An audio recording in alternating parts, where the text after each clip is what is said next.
السلام عليكم ومرحبا بكم في فيديو جديد من سلسلة حلويات العيد.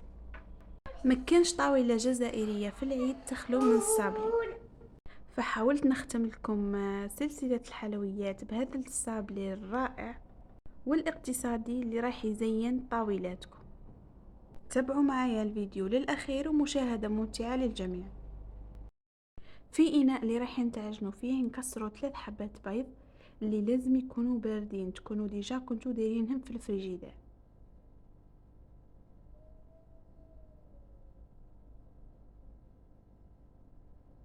نزيدوا معاهم كاس تاع سكر كلاصي وتخلطوهم مليح مليح حتى وين يتجانسوا.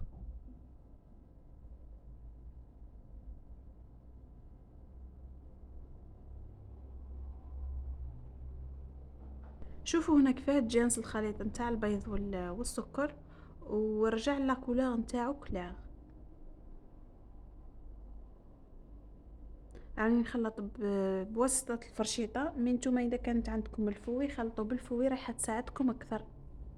ومن بعد نزيد عليه كاس نتاع الزيت اللي يكون بارد. ديجا تكونوا حطيتوا هاد المكونات قبل في الفريجيدير هكذا باش تصلح لكم الوصفه نتاعكم، والصابلي نتاعكم ما يطلق لكمش الزيت ويبقى محافظ على الشكل نتاعو. نخلطهم حتى يتجانسوا المكونات. نزيد عليهم ملعقه كبيره نتاع لافاني وكاس نتاع مايزينا وملعقه صغيره نتاع خميره الحلوى.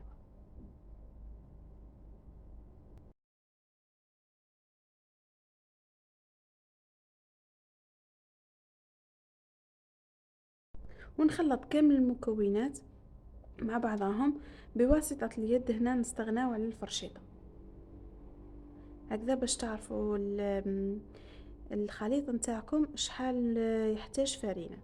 اذا كان تعجنوا بالفرشيطة ولا بالفوي ما كمش راح تقدروا تميزوا.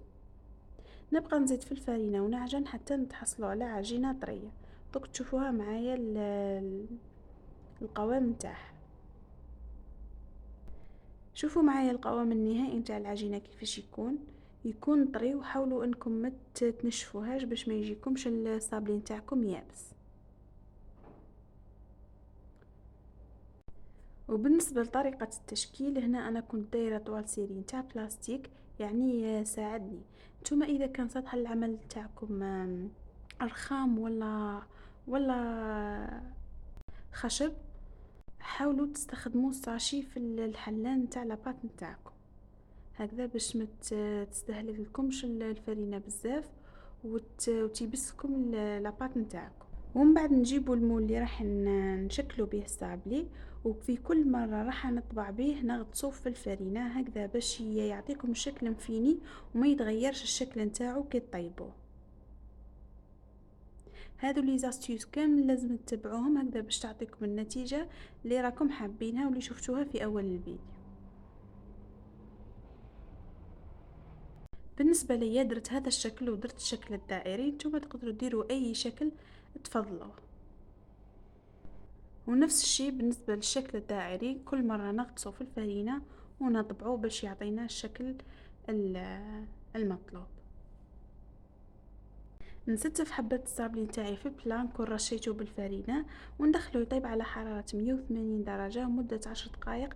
يكون طاب باسكو هذا الصابلي ما يحبش الطياب بزاف باش يجي الطري. والفور بطبيعة الحال يكون مسخن من قبل. شوفوا كيفاش يطيب، مجرد ما ياخذ اللون الذهبي من تحت تنحوه. شوفوا كيفاه جا محافظ على الشكل نتاعو. تحس بيرك طيبتيه بالزبده. ومام البنه يجي ما شاء الله وخفيف يذوب في الفم. المره الاولى كي تنحوه من الفور راح يجيكم كروستيون، مي كي تديروا له الكونفيتور ودسوه في البورتمونجي راح يطرى ويولي انديري طايب بالزبده.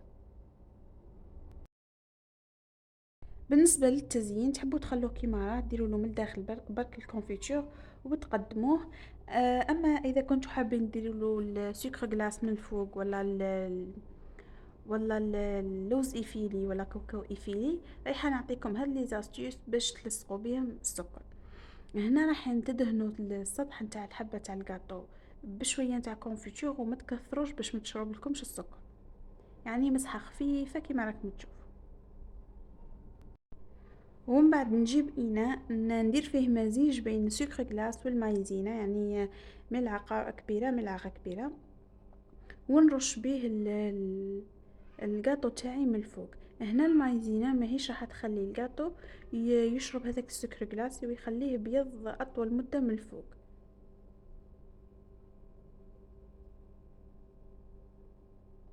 نديرهم في الصفايه ونرش بهم الجاتو تاعي بهذا الشكل. هنا راني دايره لي بياس اللي من الفوق برك، ومن بعد باش نلصقهم بالكونفيتور هكذا باش يعطيني الشكل مفيني وما يتعمرونيش هذوك الثقوب بالسكر غلاس، هكذا يكون من الداخل كونفيتور. ومن بعد نجيب الكونفيتور ونلصق فيه الحبات نتاوعي بهذا الشكل. حاولوا ما تمسوش الحبات من الفوق باش ما يتنحاش منهم السكر. هنا اللي تحب دير الكولورون للكونفيتور يبقى اختياري، واللي تحب تخليه جامد يعني دلاستيش كنت درتها معاكم من قبل. نقولوا راكي حابه الكونفيتور اللي من الداخل يجي جامد كي الحلقوم وما تميلي الحبه ما يتسيحش. هذو اللي يكونوا حابين يحتفظوا به مده كبيره يسخنوا الكونفيتور ويزيدوا له عفوا ملعقه كبيره نتاع سكر غلاس، راح يجمد لكم الكونفيتور داخل الحبه نتاع الجاتو تاعكم. وهنا بالنسبه للشكل الثاني تاع الكاوكاو ايفيلي، تدهنوا يعني نفس الفكره، تدهنوا الحبه نتاع الجاتو من الفوق بالكونفيتور، مي تكثروا شويه الكونفيتور باش يخلي الكاوكاو ايفيلي يلصق، يعني ديري كوش كبيره نتاع كونفيتور. ومن بعد تلصقي فيها كاوكاو ايفيلي نتاعك بهذا الشكل. اما بالنسبه كيفاش تلصقي الكاطو، ديري مسحه خفيفه برك يعني مش كيف مع الموديل تاع السكر غلاس. هنا ديري مسحه خفيفه اللي رايحه تلصق لك لي بياس في بعضهم برك، ومن بعد تعمري هذاك الثقب بالكونفيتور من الفوق هكذا باش يجيك الصابلي مفيني.